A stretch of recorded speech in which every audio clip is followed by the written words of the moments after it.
এই নির্মম নির্যাতনের ঘটনা শুরু থেকেই ধামাচাপা দেওয়ার চেষ্টা করে বদরগঞ্জ থানা পুলিশ। তাই এখন পর্যন্ত মাত্র দুজনকে গ্রেফতার করা হয়েছে।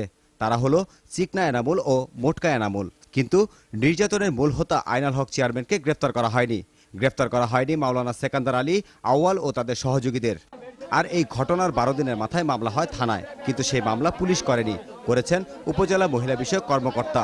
আমি সচেতন নাগরিক হিসাবে আমি আমার কর্তব্য খাতিরে আমি তখন রিস্ক নিয়ে আমি এজাহারভুক্ত করেছি। পুলিশ কেন মামলা করেনি তার কোনো সদুত্তর দিতে পারেননি বদরগঞ্জ থানার ভারপ্রাপ্ত কর্মকর্তা। খবরটা জানতাম না, পত্রিকায় প্রকাশিত হওয়ার পরেই আমরা সঙ্গে সঙ্গে ঘটনাস্থলে গেছি। এখানেই শেষ নয়, পুলিশের জালিয়াতি আরও আছে। মামলার এজাহারে আসামি মাত্র দুজন, চিকনা এনামুল ও মোটকা এনামুল, যাদের নাম এজাহারে বলা হয় এনামুল 1 এবং এনামুল 2। আইনাল হক চেয়ারম্যান মাওলানা সেকান্দার আলী ও আউয়াল কাউকেই আসামি করা হয়নি। ভারপ্রাপ্ত কর্মকর্তা আসামিদের নাম নিয়েও করেন লুকোচুরি। মামলাটা তদন্তাধীন, এই মুহূর্তে এগুলো প্রকাশ করলে মামলা তদন্তে ব্যাঘাত ঘটতে পারে।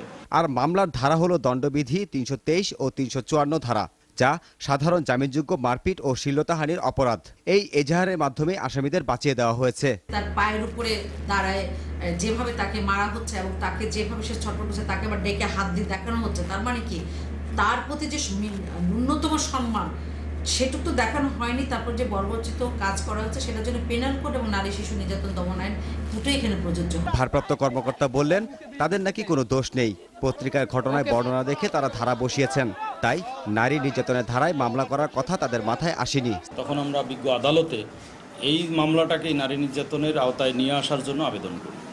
আর মূল হোতা আইনাল হক চেয়ারম্যান বাসায় থাকেন, তবে পুলিশ নাকি তাকে খুঁজে পায় না।